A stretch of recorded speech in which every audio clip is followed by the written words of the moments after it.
Hello again, everyone. It's Amir Latif from Blue Octopus. Once again, thank you for joining in to our webinar. This is our third webinar in our webinar series, and I'm delighted to have Karen Rossington, who's our guest speaker today. Karen will be talking about a topic that's actually raised a lot of debate or conversation around in our industry. And that's more on employee value proposition and what it really means in terms of attracting talent and retaining that talent. Now, not everyone has the luxury of, for example, living in a large city like London or New York. So when you are in different locales, it does become a very important play, particularly if your brand presence is the key aspect that you're playing on. So Karen, thank you very much for joining in on this webinar. I'm also joined for support by my colleague Callan Mountain, who will be taking questions on the Q&A chat box. So just a few rules for you guys here. You will see on the toolbar for the Zoom webinar that there's a Q&A chat box.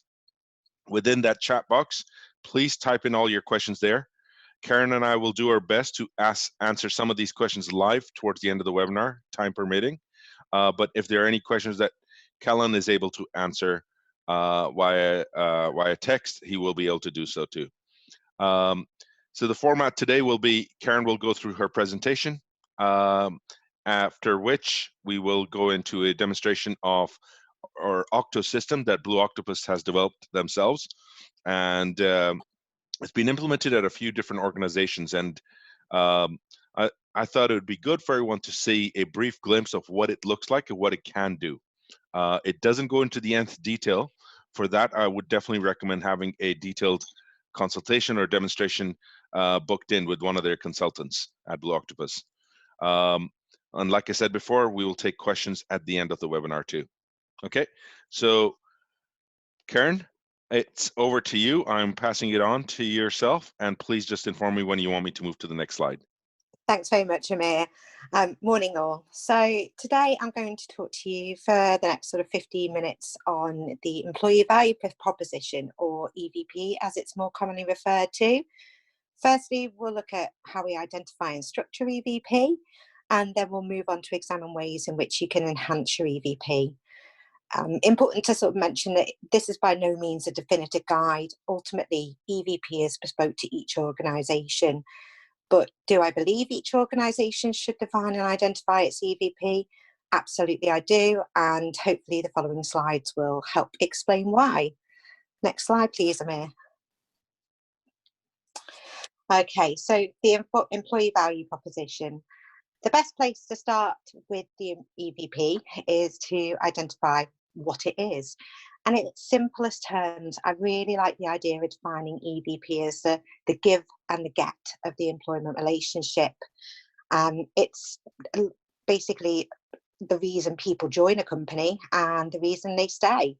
By looking at it in its simplest terms as give and get, I really feel that this helps organisations get to the crux of what EVP they might have on offer. Long gone are the days when a fair day's wage for a fair day's work is enough to both attract and retain talent. But thinking about remuneration, it's important to be clear that EVP does not solely imply benefits. EVP is about so much more. It includes job security, career development, and continued employability. And of course, EVP is closely linked to your employer brand, as ultimately your employees will define this depending on the journey they take with you. And of course, I hear you say, why do I need an EVP? Well, the answer is simple. Everyone is competing for talent, maybe not right now, but without defining an EVP, you may find that you are competing a lot sooner than not. Next slide, please, Amir. So why have an EVP? Well, at its simplest, an EVP will allow you to attract and retain talent.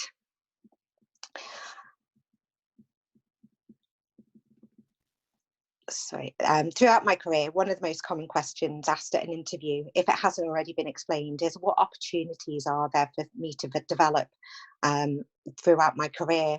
And Depending on the role and the company, that question can lead to many different answers. But if I consider some of the companies I've worked for and to which I've recently applied, some of the best promoted good news stories of how people have joined the company, worked their way up into different roles, and where they had started off. What this told me and clearly demonstrated was that employees present and future could expect to be developed, that the company promoted from within, new learning opportunities would be available, and that people are invested in both personally and professionally. Additionally, however, for retention, with 45% of people reported to wanting to leave a company due to lack of promotions and subsequently feeling undervalued, if 45% of your company's employees left their roles tomorrow, could you afford not to have an EVP? The Christmas and New Year period are literally weeks away, and this is always a key time for unhappy employees to do a bit of soul searching and search for new roles. So maybe thinking about New Year's resolutions, one for your company should be to look at your EVP. Obviously, having an EVP will improve and boost your employer brand. We've become a society of viewers. Social media has opened up to allowing people to share their views and opinions. And as employers, we need to be very much aware of this, as it promotes and or can damage our employer brand. If your EVP is true, then your employee experience can only be reflected. And that's really, really, really key to remember. Defining and communicating the give and get promotes transparency, and transparency promotes that employment relationship is managed. Understanding what I, as an employee, need to do, i.e. my job, and what I will get in return is clear and cannot be confused or misinterpreted. Most employer and employee relationships break down when information is miscommunicated or is unclear, and managing expectations and communicating correctly is key. After all, would you sign anything where you haven't really fully read the terms and conditions? For EVP, the whole process will allow you to truly define your culture. If, having defined your culture, you are happy with what currently exists, and as an employer, it's critical to define it and ensure that that is adopted and embraced by everybody, management, right the way down.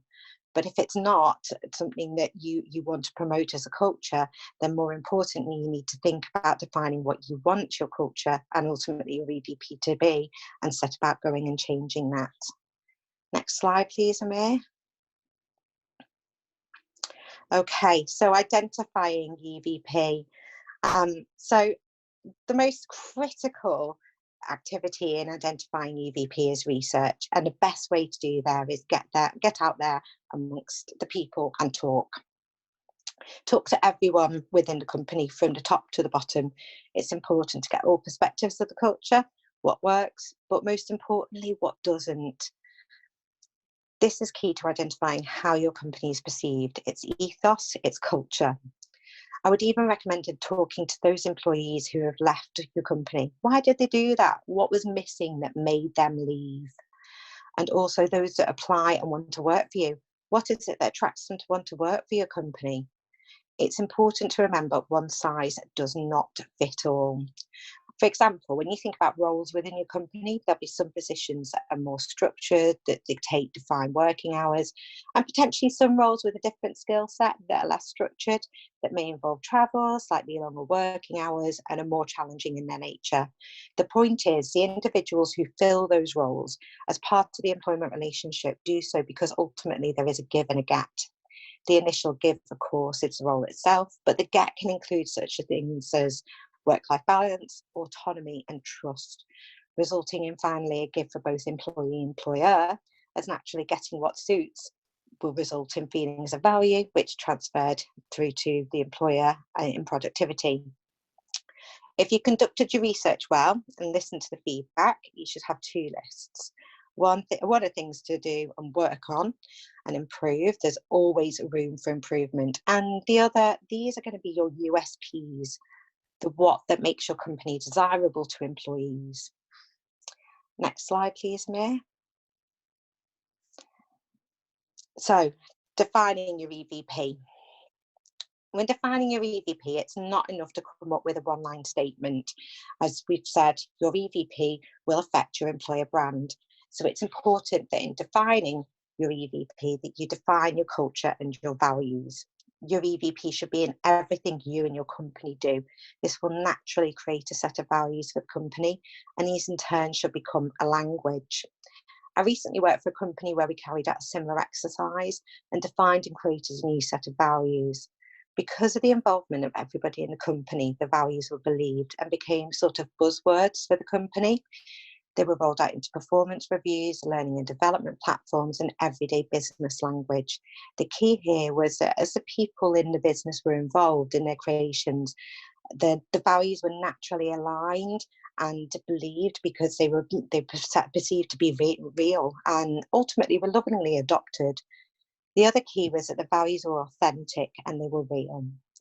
There's no point in creating an EVP and a set of values which aren't true or unrealistic. And so additionally, your EVP has to be aligned to your strategic plan, and this needs to be communicated and understood by all if it's to be effective. There's a great story of a dignitary who visited NASA, and whilst on tour, the dignitary met an individual wearing overalls, equipped with a cleaning cart, and the dignitary stopped the individual and chatted and finally asked, "What is it that you do here?" The individual simply responded, "My job is to put a man on the moon."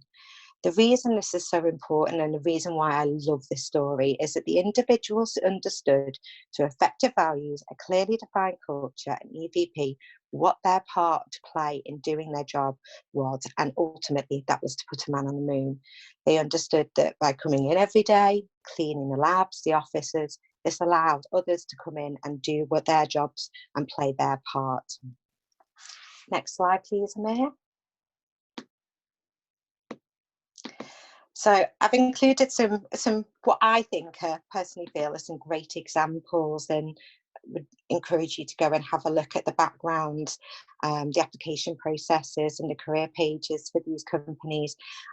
But what I love about these strap lines is that they very much clearly communicate that the companies recognise people are centric to delivering and ultimately doing what they do. And so reflected in their strap lines is a nod, a reference to people, inclusion and collaboration. Just give you a couple of moments to have a look at those. Okay. Next slide, please, Amir.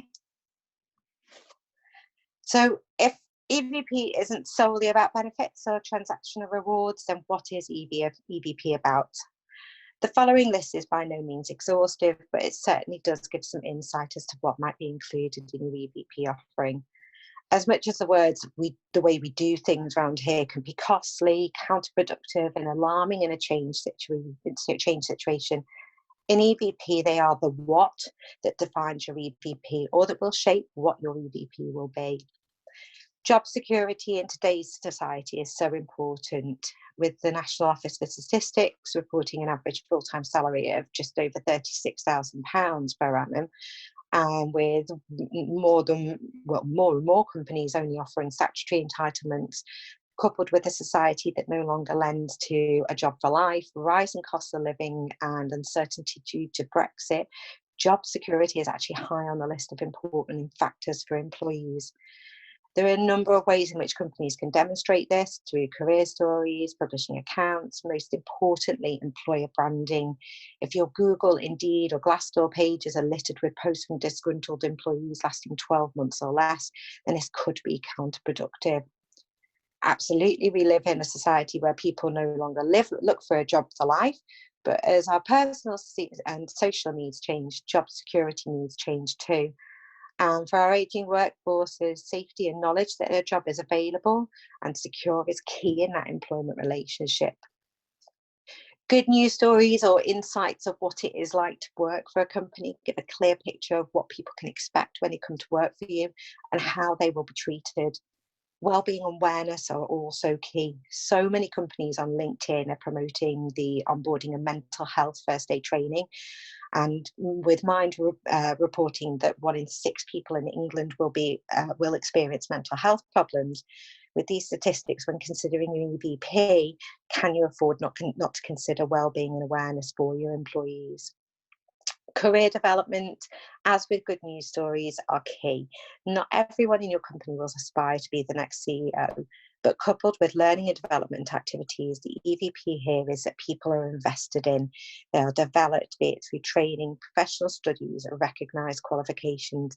And that's really key. It can't just be about in-house qualifications. Equipping your employees to develop both either internally or for pastures new is valuable. Work-life balance. To understand work-life balance, there's a broad brushstroke in terms of looking at the generations. Baby boomers experience hardship more than any other generation. Stability and continuity in employment is key. And work-life balance is not a word on the table. But for many baby boomers, they're in senior years or in senior roles, and so need managing carefully, especially with the concept of an ageing workforce. Generation X, however, have witnessed parents working tirelessly for little reward, long hours, are possibly more focused on work-life balance, demanding more flexibility to spend time with their families, longer periods of time away from maternity, paternity, and alternative ways of working and flexible working. Interestingly, this generation is one of the highest contributors to the gig economy. Millennials, being one of the largest generations to incur exuberant student expenses, coupled with ideas on lifestyle, one of the biggest problems facing millennials is how to structure and identify a career path that will allow them to live the lifestyle they desire.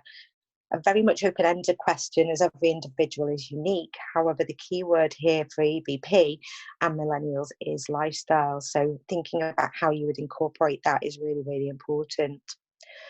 Corporate social responsibility is becoming bigger than ever before. How companies operate, the effects they have on local communities, the environment and the world is all over social media. And how employees can help contribute in this is a great way of demonstrating EVP. Volunteering days, career breaks are some examples of what's becoming key in an employment relationship. And within all of these activities, at the centre of it lies trust and empowerment, which very much comes back to your culture. Absolutely not every role in your company will allow for flexible or agile working, and time away could be costly. But as we've discussed, there's a number of other ways in which you can achieve a happy harmony. Next slide, please, Amir. So now what?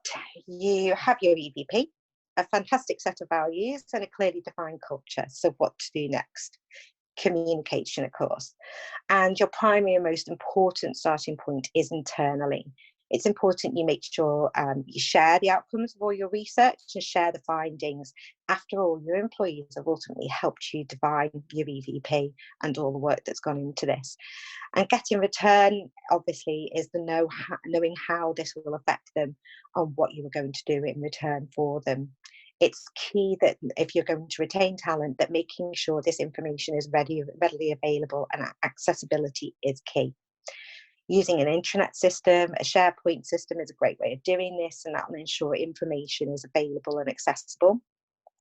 Yammer, similarly, is a great tool for setting your internal culture and getting employees to engage. Externally communicating is a great way to attract talent, as it's important to, as the job advert and job description, if not more so. But there are some great social media tools that can help build your employer presence and promote your EVP. LinkedIn is a great tool for company overviews, and having a careers page on your company profile page will deliver a one-stop shop for a potential talent. Posting good news stories, again, will only further promote your employer and company brand. Twitter and Instagram are great tools for promoting good news stories and promoting culture. And Facebook, similarly too, is a great way of promoting culture within your company, but also depending on the roles you recruit, can be a good way of attracting talent. Companies like Next have created a dedicated careers page on Facebook, as this is a prime location for their talent base, and they've recognised that. It's important when communicating externally that you do a little housekeeping. Check out your reviews on Google, Indeed and Glassdoor. And whilst I don't recommend responding to every one of the reviews, owning the pages, promoting your newly defined EVP culture and values will go a long way to ensuring your future talent can see the journey you're being on. One of the best ways to optimize your EVP in attracting talent is, of course, to create a careers website, one that shares great stories, promotes your values, your culture, and one that also supports effective recruitment campaigns. As with LinkedIn, having a dedicated careers page where candidates can find out about the company, apply for roles, gives a one-stop shop for applicants.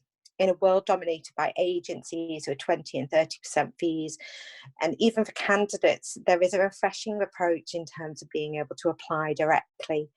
Having developed careers pages myself, I can safely say that senior roles as well as more junior roles can be recruited directly this way. I appreciate I've probably provided you with a huge list that seems costly and expensive, but obviously you'll understand a bit later on when Amir talks about the portal that Blue Octopus offers, that there's a solution there that can be effective in delivering and supporting your EVP and employer brand. Next slide, please, Amir.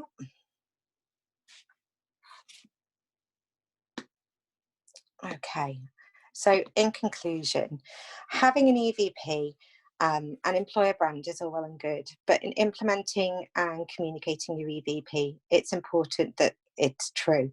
It has to be honest, it has to be real, it has to be accurate. In a world of social media reviews that don't match your EVP, this can be damaging, so it's important that you get this element right.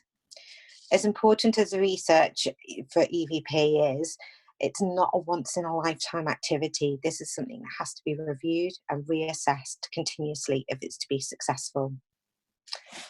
Okay, next slide. That's all. Over to Amir, and obviously any questions.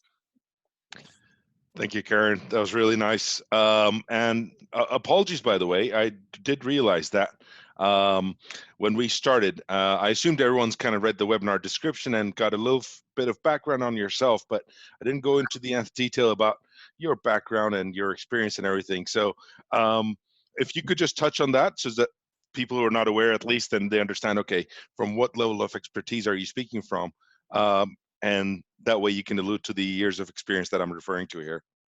Okay, so my background experience very much as a true HR generalist, Amir. I've worked in a number of companies, but predominantly recruitment has been a very, very strong focus within my career to date. Initially, started off life as a recruitment consultant back when Yellow Pages was something worthy of standing on to change a light bulb. Hated the whole sales pitch, but loved supporting people in their career and their development. And that's when I moved on to create my career within HR as a generalist.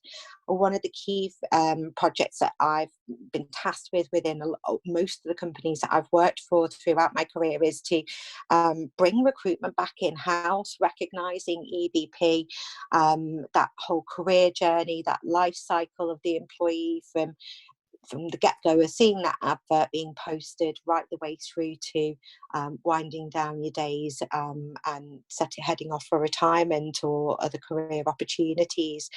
I've worked with Blue Octopus on a number of occasions for different companies that I've worked for, and we've worked very successfully both from an advertising campaign basis only, but also to having a managed career portal with the back office support that the team can offer. So really great experience of seeing how companies like Blue Octopus can really support and help build companies' EVP and be part of that relationship in driving that forward.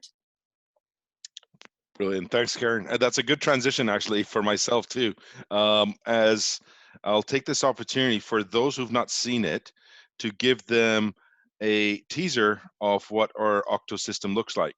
And I'm just going to, it might ask me to log in again, so bear with me a second. I'm just going to refresh it just to make sure it doesn't. Yep, it did. And I'm going to go into our demo system. And essentially, this is, by the way, a glimpse of what it could look like for you. When we do set this up for most enterprises, we brand this in their logo and everything. And because it's developed all in-house, what we're able to do is, one of the luxuries we have is we're able to customize certain elements of it, take things out that you don't need, add things in that are additional features that would be beneficial. So we want to make it as future-proof as possible. So hence why it's built in a very modular type basis. Now, what I've gone on the screen here first is a summary page. So this is very useful for anyone who just wants to get a quick snapshot of, what vacancies are live. You can see that right there on the company summary. I've got 5 live vacancies, for example, 32 vacancies that have expired. I can also see how many interviews have been shortlisted. So just top line sort of data there that I can have. Now, by the way, the information that's presented here, we can add or remove elements that you need here. So depending on what's important to the management aspect or to your hierarchy, that's what can be displayed. And the nice aspect of this, regardless of the size of your company, this can be set up in a way where you can have preset functions. So for example, you may have people who have viewability for only certain aspects of the ATS system, while master user or admin users can have the full access. So that can be customized too. So let's have a quick look at, for example, some of the vacancies, right? So I'm going to click into my live vacancies. So if I go into there, and I can see that there's some vacancies that are here: an accountant, a training vacancy, a test vacancy, and care worker. So let's pick one here, and we'll pick the, I'm going to click on the test vacancy. Now, within this vacancy, you can see that I can look at the details of when it was created, who created this, who requested this originally, and you can set it up in a way where a manager can request a particular vacancy, and then it goes to someone else to approve before it's made live. You can also track on here, for example, how which sources you're getting the candidates from. So if you are using, say, for example, different agencies or even your own career site, you're able to track the performance of that via the ATS system. As I scroll further down, you'll notice this has set up a scored system, a red, amber, green system.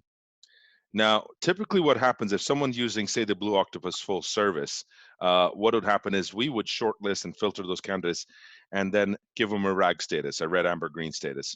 So you then can look at all the green candidates or maybe in the amber candidates, and then even give your own RAG status beyond that and shortlist them. And then you can see who's been set up for interviews, who's got interviews pending, have we set out any offers, and who's been set up for some onboarding now. So it gives the full 360 in terms of taking it from the start of the journey for the candidate towards the end. To set up vacancies, very easy. You can go right at the top of the toolbar and you can go into vacancies and you can do an authorization request where the question mark is, and I can set up a vacancy. And I can extend a vacancy right below there. I can do that too. I can view specific candidates right at the top of the toolbar. I can run reports on any vacancies, also on performance of certain agencies. But the idea here is to allow you to get as much data as possible, because data is king here at the end of the day. And this tool allows you to streamline everything as a lot of companies evolve into technology and utilizing that. And particularly as Karen was alluding to, whereby eventually if you can have a career site set up where you're actually generating your own candidates directly through your own website and then filtering them through the ATS system. So I've given you a brief glimpse here. By the way, this is by no means a full demonstration of the product. For that, there are people better than myself who will be able to do this. And I would strongly recommend getting in touch with Blue Octopus and actually setting up a personalized demonstration for yourself. It's a really good way for you to get information in full detail, invite a few people over, and actually get to ask us live questions. I'd recommend doing this face-to-face. It's really good. You get to meet us too. So it's a good opportunity for you not only to see the ATS system, but also talk about the other aspects too. So that's a brief glimpse into this. I'm going to now take some questions. So I did mention there's a Q&A box there. So please do feel free to type in any questions that you may have in here. So I'll just give it a second here for people to type in some questions. So one of the questions, Karen, that's popped up, and you may be able to answer this, is with regards to some of the best practices you've seen and you've shown there. One of the things that people are saying is, what are some of the not so good practice or the bloopers you've seen, without naming names, that you've seen that people have done wrong? It's a very good question. And it's hard because there are a lot of companies out there that that will promote great careers, career pages, career avenues, but then they don't own their Glassdoor reviews, their Indeed reviews, and their Google reviews, and the two don't match. So I think to answer that question, it's very much the bloopers there are those that don't own their Google, Indeed, and Glassdoor reviews, that don't match exactly what they're selling. Brilliant, brilliant. Okay. Yeah, I agree with that. And there's a disconnect you feel at times when you hear from candidates saying, "Oh, well, the website showed something else, and when I went to the company, it looked like completely something different, or the language was completely different." Absolutely, absolutely. And people do review so much these days, be it a bad cup of coffee or be it a really rewarding career. I mean, we have a television program called Points of View, for goodness sake. We're a society, a nation of complainers. So, you know, it's owning that feedback that's absolutely essential to make sure that everything matches and is mirrored. I've got a really good question here. And apologies, it's a bit long one, but I'm really pleased with it. Actually, it details quite a lot. And this question starts off with saying, "Agree, EVP must be based on values, values that build your vision and bind your culture. Many people say that people can join companies, which is about brand and your view of what value you can add, and leave bosses because your experience and your contribution doesn't match expectations. So, while building an EVP, I rarely hear anyone talking about creating good bosses, but instead focus on creating individual experience around L&D, career mapping, and branding. Do you or do HR professionals see, or can you make more obvious linking EVP and good bosses more obvious, or are these separate things in your view?" No, absolutely. The two go hand in hand because, quite rightly so, good people leave bad bosses. They don't leave companies, they leave bad bosses. And it's key that everybody needs to be on that journey. Had an experience of this at a previous company that I'd worked for, and by creating a strong EVP and a strong set of values, we then created a set of behaviours that sat behind those values. So those bad bosses no longer had anywhere to hide. It was very obvious through performance reviews and through behavioural reviews of the values and the characteristics and the traits that were required, where those bad bosses were hiding, and to really started to show them for being that bad apple in the cart, so to speak. Very much that then enabled HR to work proactively and positively with the business to manage in a much stronger and better way, to ensure that everybody was embracing the values, the culture, the EVP from the top right the way down. Hmm. Yeah, and one thing I'm wary of also is, and it's a really good debate question actually, in terms of what defines a good boss and what defines a bad boss. It is subjective, right? And it's also Absolutely. dependent on a person's experience. There are elements that you can categorize and actually distinctively say these are bad practices. I do management courses myself in terms of training managers. Now, one of the things that comes across quite a lot, Karen, is that a lot of these things are trending in such a way that sometimes, for example, you'll have wording in terms of the EVP, for example, that's trending quite a lot, the culture aspect and everything. How easy is it for people to either exaggerate things to an extent whereby, without realizing, they end up misselling what they're representing, the company's representing, and how do they avoid getting into that sort of sort of pitfall? I think it's about going back to the basics, looking at that research and being honest and true. There's no point overselling your organization, your experiences, your lifestyle. There are going to be some businesses who do rely on short-term labor, quick turnover, and that's naturally the way of their business. But what can individuals get in that? It's that research piece, being honest and true. If that's the nature of your business, don't hide it. For some individuals, absolutely, that will be the perfect career move for them. That will be the perfect role.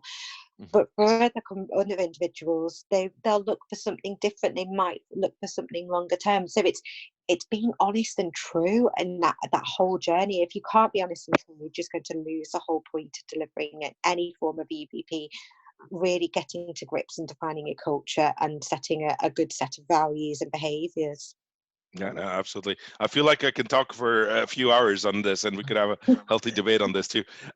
Apologies to anyone whose questions I couldn't get to.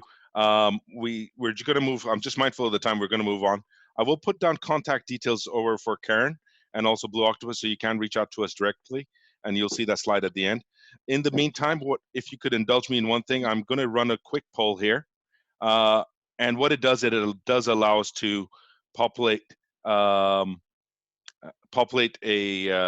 next webinar series, or even communicate on those, and also even to try to help you guys out.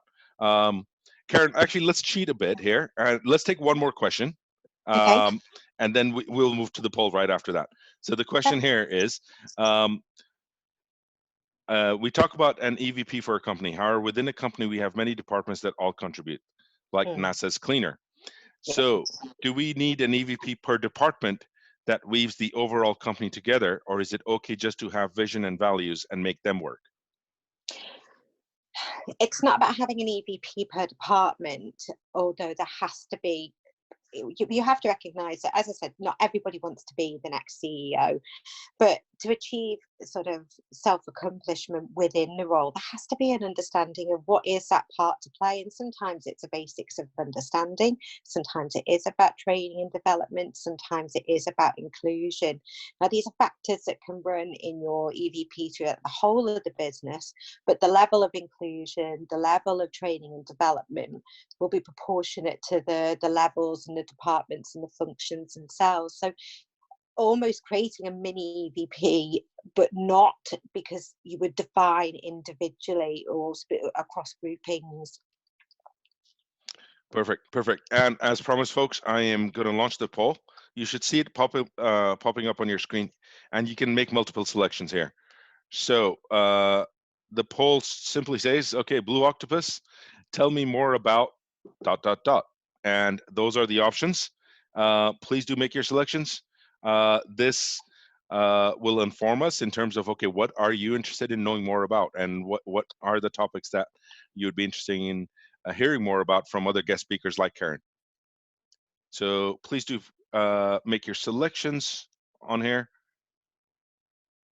I'll let it run for 5 more seconds.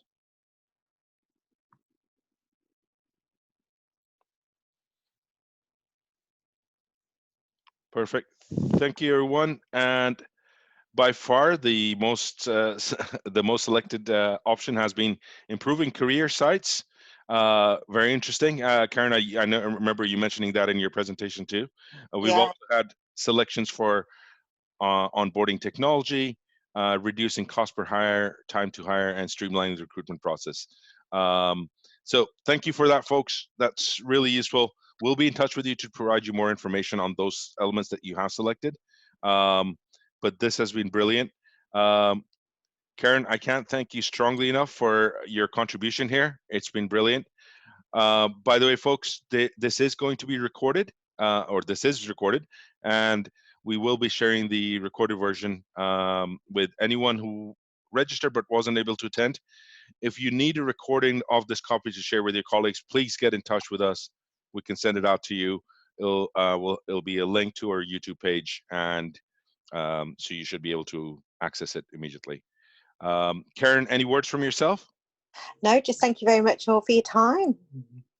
Thank you. And folks, yeah, just keep an eye out on your in your emails with regards to our next future webinars and our dates on that, and get in touch with us. Thank you again for investing your valuable time with us during this period, and I hope you found this useful. And also thank you to my colleagues at Blue Octopus for providing the support in setting this up. Okay, thanks folks, take care, have a great day.